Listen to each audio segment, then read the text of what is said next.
In a stormy Washington night, German Shepherd Luna, grieving her drowned puppies, brings a shivering bobcat kitten, Ember, to Dr. Nathan Cole's clinic. Defying instincts, Luna nurses the orphaned Ember, forming an unbreakable bond. Nathan uncovers Luna's scratches from freeing Ember from a poacher's trap, revealing her fierce protection. The duo heals each other, finding purpose in a sanctuary, inspiring a community.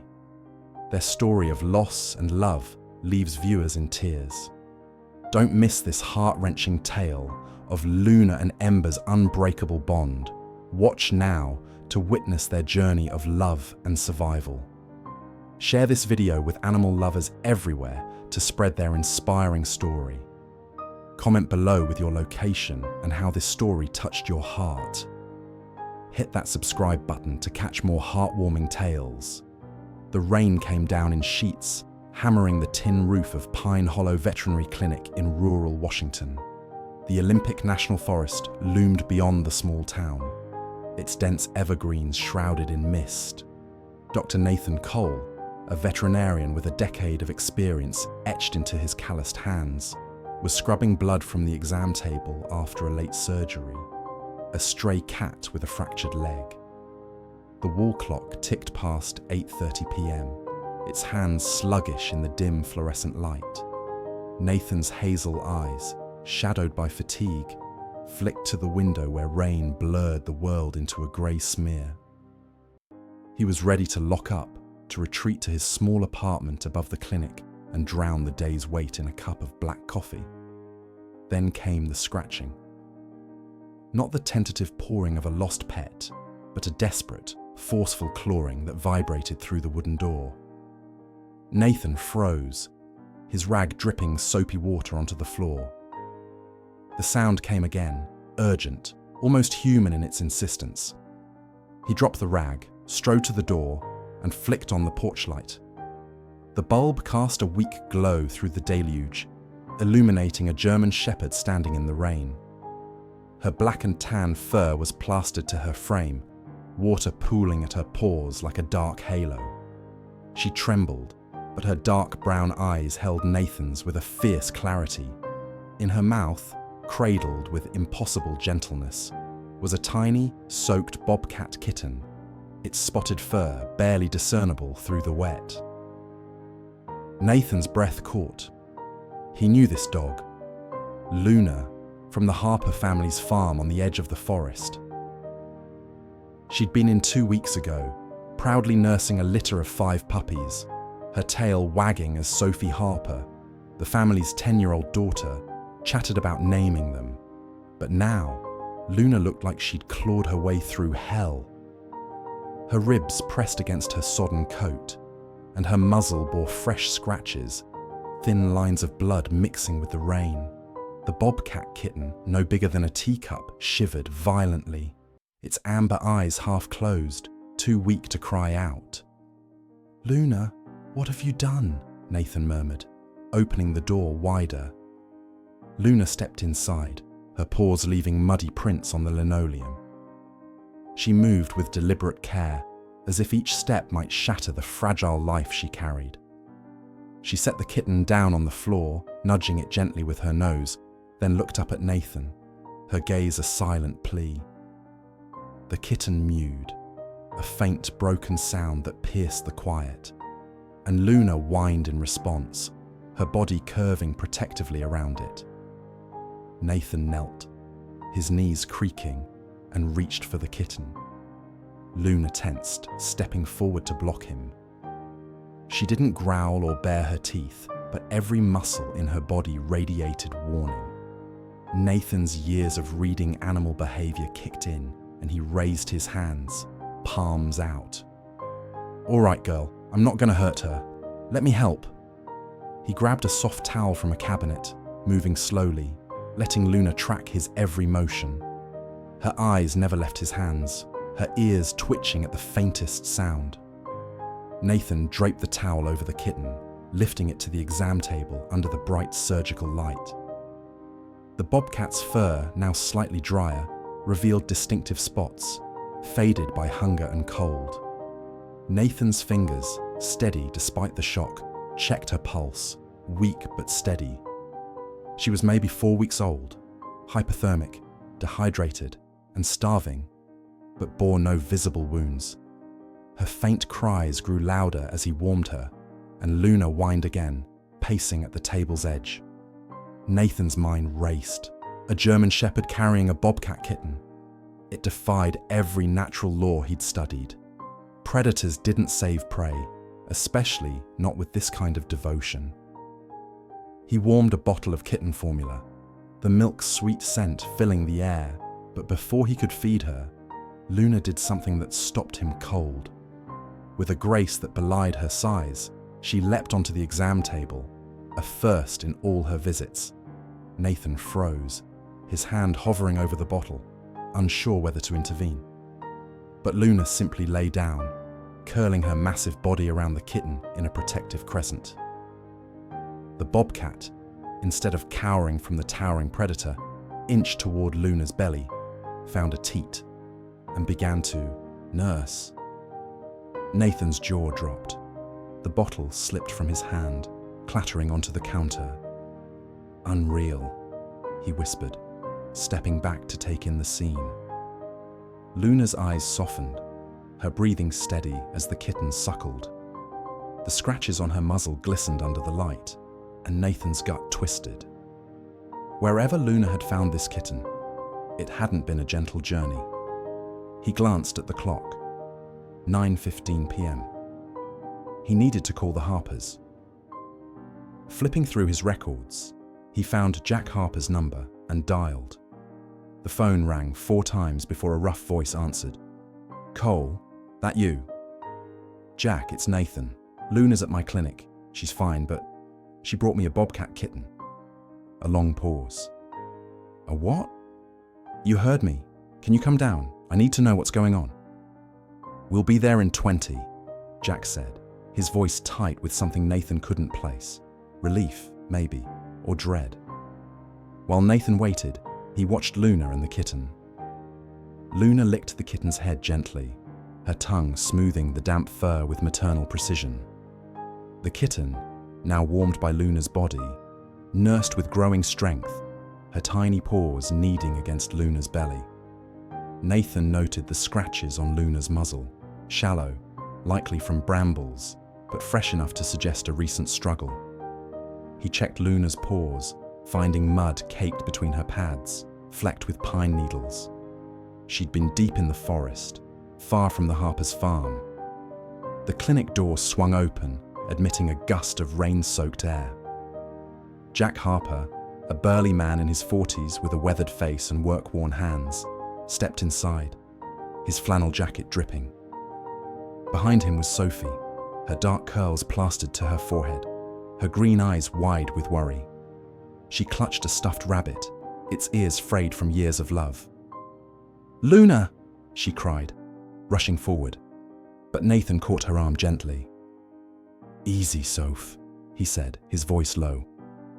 "Luna's protecting something special." Jack and Sophie stopped short, their gazes locking on the exam table. Luna lay curled around the tiny bobcat, her head resting near the kitten's, her eyes half closed but alert.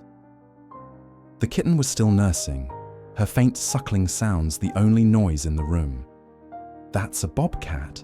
Jack asked, his voice thick with disbelief. "Yep," Nathan said, leaning against the counter. "About 4 weeks old.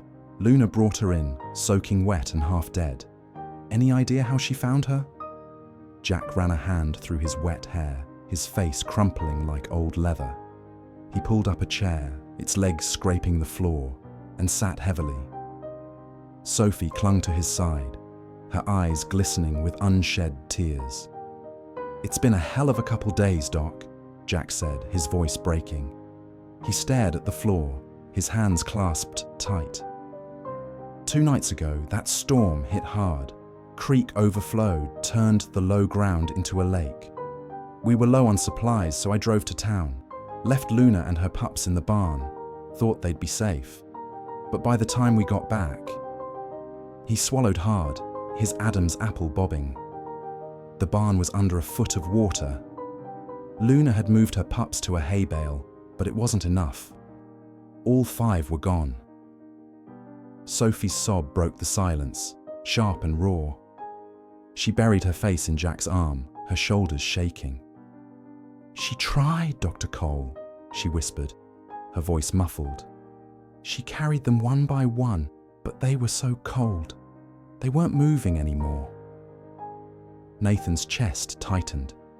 He'd lost his younger brother, Ethan, to a flash flood when they were teens, a memory that still woke him in the night, the roar of water echoing in his dreams. He knelt beside Sophie, resting a hand on her shoulder. "I'm so sorry, Soph," he said softly. "Luna did everything she could." Jack nodded, his eyes distant. She was like a ghost after. Wouldn't eat, wouldn't sleep. Just lay by the empty crate, whining. Kept nose in the blanket, like she thought her pups might still be there. Then yesterday morning, she was gone. We thought she'd, gone off to grieve alone. Maybe not come back. Nathan looked at Luna, her eyes fixed on the kitten with a tenderness that broke his heart. "Any bobcats around your place lately?" Jack frowned, thinking. "Yeah, saw a female a few times, near the forest edge. Looked pregnant last month, but haven't seen her since the storm. Figured she moved on." Nathan's mind clicked, pieces falling into place. "I'm guessing the kitten's mother didn't make it through the flood. Maybe got trapped or injured, couldn't get back to her den. This little one was left alone, crying out from hunger and cold. Luna, still full of maternal drive after losing her pups, must have heard her. She found another orphan, someone who needed her as much as she needed to be needed." Sophie's eyes lit up through her tears. "She saved her," she whispered, stepping closer to the table. Luna lifted her head, her tail giving a faint wag at Sophie's voice. The kitten, now sated, curled into Luna's fur, her tiny body rising with each of Luna's breaths. "She's like Luna's new baby." Nathan smiled, but his unease lingered. Luna's scratches, her hypervigilance, they told a story of more than a simple rescue. He needed answers, but for now, he focused on the present. "I'm keeping them here tonight," he said. "The kitten's critical, and Luna's not letting her out of her sight. Jack, can you bring Luna's bedding and some of her toys tomorrow? Make her feel at home." Jack nodded, standing. "Yeah, Doc, whatever you need." He hesitated, looking at Luna. She's got that spark back in her eyes. Didn't think I'd see it again. Sophie hugged Nathan, her arms tight. "Thank you, Doctor. Cole," she mumbled into his jacket. "You'll take care of them, right?" "Promise," Nathan said, ruffling her hair. As the Harpers left, the rain softened to a drizzle, the world outside quieting. Nathan turned back to Luna and the kitten, their bond a fragile miracle in the sterile clinic light. Nathan set up a corner of the exam room with a thick blanket and a water bowl. Luna carried the kitten, whom Sophie had named Ember for her fiery amber eyes, in her mouth, settling her into the makeshift nest. Ember mewed, nuzzling into Luna's fur, and Luna lay beside her, her body a warm barrier against the world. Nathan dimmed the lights, leaving a soft glow, and sank into a chair, his notebook open. He sketched Luna's scratches, noting their pattern, shallow, linear, like she'd pushed through thorns or wire. He checked her paws again, finding a small thorn embedded in one pad. He removed it gently, Luna's eyes tracking his hands but allowing the touch. As he worked, Nathan's mind wandered to Ethan. They'd grown up in this town, fishing in the creeks, dreaming of adventures beyond the forest. Ethan, 2 years younger, had been the dreamer, sketching wildlife in his tattered notebook. The flood had come without warning, sweeping Ethan away while Nathan, helpless on the bank, screamed his name.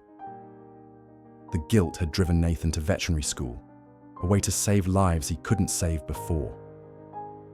Luna's loss echoed his own. A mother's grief he understood too well. He called Mia Torres, a local ranger and wildlife expert who'd helped him with injured animals before. Her voicemail picked up and he left a message. "Mia, it's Nathan. Got a Bobcat Kitten at the clinic, brought in by a German Shepherd. Need your take on it. Call me back." Nathan stayed overnight, sleeping fitfully on a cot in his office. At dawn, he found Luna standing at the window, her ears pricked, staring into the grey light. Ember slept soundly, curled in the blanket. Nathan followed Luna's gaze, but saw only wet pavement and the clinic's gravel lot. Still, her vigilance unnerved him. He fed Ember formula, Luna watching closely, and gave Luna a bowl of kibble, which she ignored until he mixed in some wet food. She ate sparingly, her eyes flicking to the window. Mia arrived mid-morning, her braid tucked under a ranger's cap, her boots caked with mud. She was in her 30s, with sharp brown eyes and a no-nonsense demeanor. "Heard your message," she said, setting her pack on the counter. "A dog brought you a bobcat. That's a new one." Nathan led her to the enclosure. Luna stood, her body shielding Ember, who peeked out with curious eyes. Mia knelt, her movements slow. "Easy, Mama," she murmured. Luna relaxed slightly, allowing Mia to examine Ember. The kitten hissed but didn't swipe, her tiny claws flexing. "She's healthy considering," Mia said. 4 weeks, maybe 5. No injuries, but she's underweight. Your dog's milk saved her." "Luna," Nathan corrected. "Her name's Luna, and she's not just feeding her. She's acting like Ember's her own pup." Mia nodded, her eyes narrowing as she studied Luna's muzzle. "Those scratches aren't from bushes. They're too clean, like wire or a snare. She tangle with something out there?" Nathan's stomach dropped. "You think she found Ember in a trap?" "Possible," Mia said, standing. "We've had poaching reports in the forest. Bobcat pelts go for hundreds on the black market, and a kitten's easy to grab. If Luna disrupted a trap, she might have made enemies." Nathan's jaw tightened. Enemies who'd come after her. "Or the kitten," Mia said. "Poachers don't like loose ends. Keep your doors locked, Nate." That evening, as Nathan locked up, a rustle in the bushes stopped him cold. Luna, inside with Ember, growled low, her hackles rising. Nathan grabbed a flashlight, its beam cutting through the drizzle. A figure darted behind a cedar tree. A man, his jacket glinting with rain. "Hey!" Nathan shouted, his voice swallowed by the wind. The figure vanished into the forest, leaving only swaying branches. Nathan's pulse hammered. He called Mia, who arrived within the hour, her ranger truck crunching gravel. "Could have been a hiker," she said, but her tone lacked conviction. She pulled a game camera from her pack. "Let's set this up. If he comes back, we'll catch him." They mounted the camera near the clinic's back door, its lens hidden in a cluster of ferns. Nathan barely slept that night, Luna's growls waking him twice. At dawn, he checked the footage. A young man in a camo jacket appeared at 2:14 a.m., holding a metal snare. He lingered near the door, testing the lock, before slipping away. Mia, reviewing the video, cursed under her breath. "That's Cody Walsh. Local kid, been linked to poaching, but never caught. Slippery as hell." Nathan's blood ran cold. "He's after Ember." "Or Luna," Mia said. "If she messed up his trap, he might want payback. I'll alert the sheriff, but Cody's got friends in low places. Watch your back." Nathan's thoughts churned. Luna's vigilance, her refusal to leave Ember's side. It wasn't just maternal instinct. She knew danger was close. He installed a deadbolt on the back door and kept his old hunting rifle under the cot, its weight a cold comfort. Over the next week, Nathan turned the clinic into a fortress. He rigged motion lights outside, their harsh beams slicing through the night. Sophie visited daily, bringing Luna's favorite squeaky ball and reading to the pair from her animal encyclopedia. Ember grew stronger, her playful swats at Luna's tail drawing soft huffs from the dog. Luna taught her to groom, licking her fur with gentle precision, and stood guard when delivery trucks rumbled past. Nathan documented their progress, his notebook filling with sketches of Ember's spots and Luna's watchful eyes. But Luna's hypervigilance never eased. She'd freeze at distant noises, a car backfiring, a branch snapping, her body shielding Ember. Nathan noticed her limping slightly, favoring her left front paw. He examined it, finding a small cut, likely from glass or metal. He cleaned it, but the injury deepened his suspicion. Luna hadn't just found Ember, she'd fought for her. Mia suggested moving Ember to a wildlife sanctuary in Idaho, one equipped for bobcats. "She's wild, Nate," Mia said. "Luna's keeping her alive, but Ember's instincts will kick in. They'll clash eventually." Nathan resisted. Separating them could break Luna, who'd already lost so much. He proposed a compromise. Keep them together at the clinic until Ember was weaned, then find a sanctuary that could accommodate their bond. Jack agreed, but Sophie was devastated. "What if Ember forgets Luna?" she asked, her voice trembling. "She won't," Nathan said, though doubt gnawed at him. He'd seen animals parted from their saviors, their bonds fraying with time. He called the sanctuary, confirming they had space for a dog and bobcat, but the logistics were daunting. Luna would need a secure enclosure, and Ember would require stimulation to develop her wild skills. One morning, Sophie burst into the clinic, her cheeks flushed. "Doctor, Cole, there's a dog and pups behind the library. They're starving." Nathan grabbed his medical bag and followed her to the town library, a brick building nestled among pines. Under a tattered tarp, they found a border collie mix, her ribs stark against her matted fur, nursing 4 tiny puppies. The mother, whom Sophie named Star, was too weak to stand, but her pups were alive, their eyes barely open. Nathan and Jack, who joined them, moved the family to the clinic, setting up a separate enclosure. Star responded to fluids and food, her puppies nursing eagerly. Nathan checked for parasites, relieved to find none. "She's a stray, probably," he told Jack. "Been fending for herself while feeding these guys.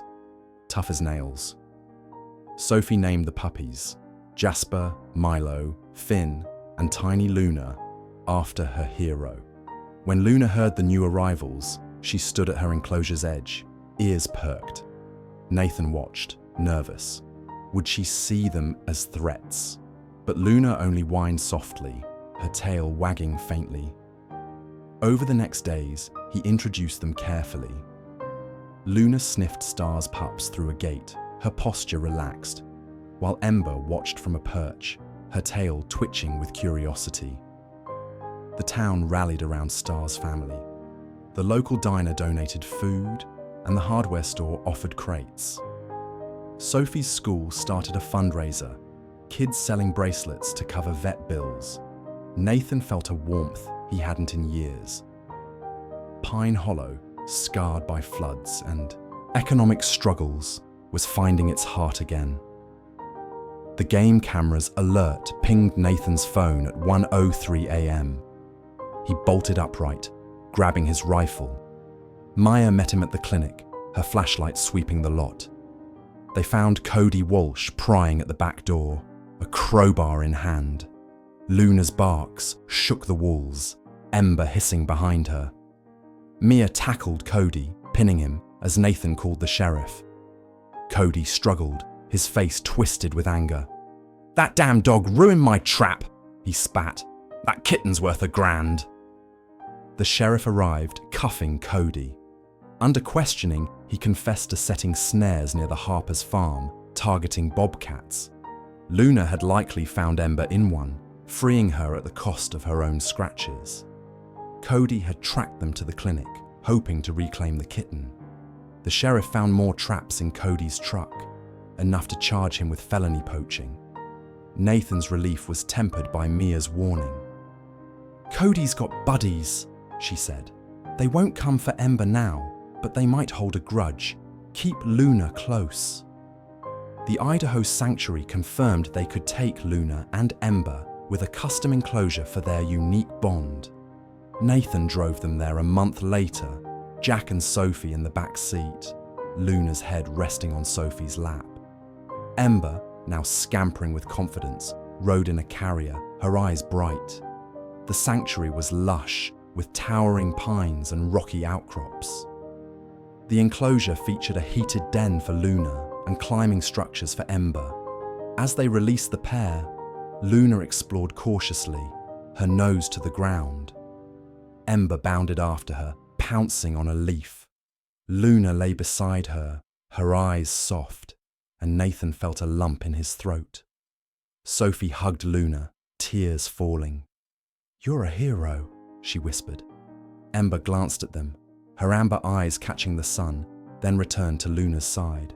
Jack shook Nathan's hand. "You gave them a chance, Doc. Means the world." Back in Pine Hollow, Nathan helped Star and her pups find homes. Jasper went to the diner owner, Milo to a teacher, Finn to Mia, and little Luna to Sophie, who promised to train her like her namesake. The fundraiser covered their care, with enough left to buy new equipment for the clinic.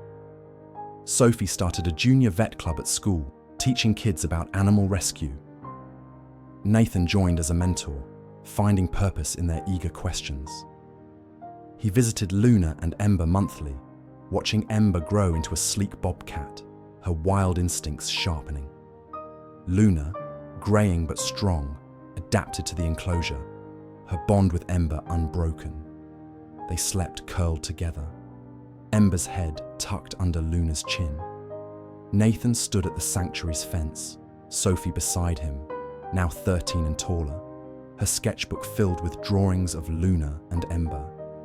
Luna, her muzzle silver, lounged in the sun, Ember stalking a toy nearby. They still greeted each other with gentle nudges, their bond a quiet miracle. Sophie closed her sketchbook. "They fixed each other," she said softly. Nathan nodded, his throat tight. "Yeah, Soph, they did." As they drove back to Pine Hollow, the Olympic peaks glowed under the dusk. Nathan thought of Ethan, his laughter echoing in the creeks. For the first time in years, the memory brought warmth, not pain. Luna and Ember had taught him something he'd forgotten. Even in loss, there was room for love.